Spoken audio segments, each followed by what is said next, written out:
remember Mina Shum's movie Double Happiness. There was one scene in which the main character girl goes to an audition, speaks a little bit of Chinese, but when the director finds out that she can't read Chinese, the director immediately kind of calls her different names, as if she's more inferior. But I think that's where the problem begins. Why is she any more inferior? It's just she couldn't help that. She would have learned how to read if she could. But there are different people with different stories. Different people have their own background. You have to respect that. Everyone's always telling me I should learn Chinese, and then all these old people, they're always like, "Oh, why does this young guy know Chinese?" And there's definitely issues behind that right now, at least with the huge immigrant population. If I'm around people who are like, second, third generation, that's not a big deal. It's not a problem at all. It's just when it comes to things like family, then it does become a problem. The way that I was encouraged to maintain Chinese was that my parents told me that, well, white people would expect you to know Chinese. I mean, I'm just like, whatever, I'm not gonna maintain my language for the purpose of proving to other people my authenticity. I mean, if it had been framed differently, if it had been about empowerment and self-identification and having pride in your heritage, where historically we have been told not to be proud of that, then it would have been different. I remember one instance when I was trying to befriend this person, and we actually got to become pretty good friends.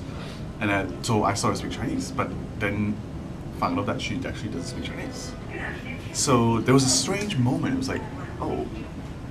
But then of course things went on. But that strange moment, that kind of rupture between the comfort that I have and all of a sudden not being able to express that comfort in the way that I like to, and that all of a sudden marks her, gives her a kind of a strangeness that I never experienced before with other people who I was able to talk to Chinese with.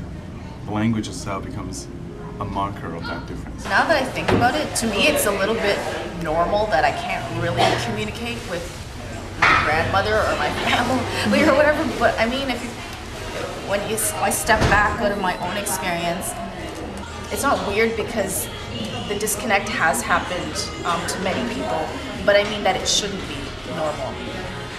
I don't speak any other languages, so it's not like I can actually have an accent for another language, and I can't speak another language, so I can't prove any stereotypes saying that I speak other languages, and I'd rather speak this other language than English. But I want to read a book, for instance, and learn about the history.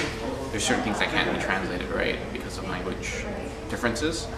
I miss out on that, right? And a lot of the subtle things, like if I'm with some friends, and then they all of a sudden pull out some kind of Chinese proverb or phrase or something like that. I have no idea what they're talking about.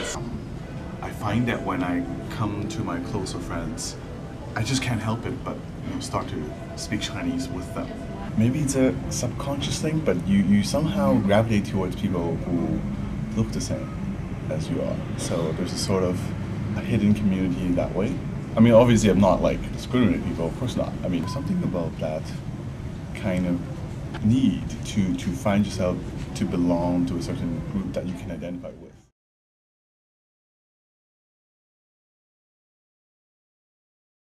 Being Chinese Canadian means you are always caught between two cultures, trying to negotiate the divide. So you might lean more toward, it's a sliding scale, right? So you might lean more toward the Chinese side, more toward the Western side, or the white side, whatever you want to call it. So whether we put ourselves on this end of a spectrum or on the other end of a spectrum, it's something that we share, and I know that we do. It is problematic because of the term, both the term Chinese and the term Canadian. Like, if I go get a pair of skates and play hockey, is that Canadian? It's an unequal term. It doesn't seem to apply to everyone. It tries to encompass it, and the same time tries to differentiate it by using the hyphen. But the hyphen is so often applied to non-Caucasian Canadians. One of my good friends back in high school is of German heritage, but he never says German Canadian. The term Chinese also is quite problematic. It depends on how you see as, do you define it ethnically? Do you define it socially? Do you define it politically? Do you define it culturally? I don't necessarily identify with the term Chinese. I personally ground my own identity in strictly a kind of Hong Kong setting. I would definitely identify myself as I'm from Hong Kong and not from China or not from Taiwan or anywhere else, because I think culturally speaking it's so different being from Hong Kong versus being from China and being from Taiwan or anywhere else. Hong Kong is itself a very kind of special place. It has its own colonial heritage, influenced definitely by the British culture. The kind of hybridization of Hong Kong culture itself, that's something you don't get in China or in Taiwan. And that's why I sometimes feel a bit like, no, don't label me as Chinese because it doesn't differentiate that. And for me, identity is about what kind of culture you belong to. It's not a mark like your skin color. It's not the Chinese blood that you're flowing in. That's very ideological, I think. It's a matter of how you identify yourself with a group of people with the same kind of cultural setting.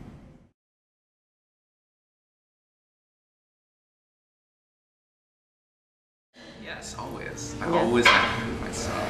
So I'm always getting a lot of these, white guys who are always seeing me as somehow weak and wussy and crap like that. So yeah, I learned to not care and not take crap from them and not think so much about some of the possible repercussions. So that has helped really get them to screw off and leave me alone. I never had a big problem with being Chinese. Wasn't angry about it.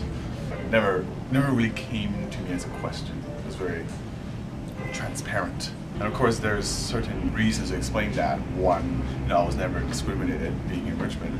And two, I never experienced any kind of extreme racism. And three, I've been sort of educated in Chinese culture. I do feel like I have to establish authority in order to gain respect. I mean, it's not even authority, but just as in being on the same level and being taken seriously, and not that my opinions are coming from like an emotional whatever point of view or a kind of overly sensitive minority, that kind of thing, and maybe so that's why I feel like I have to prove myself.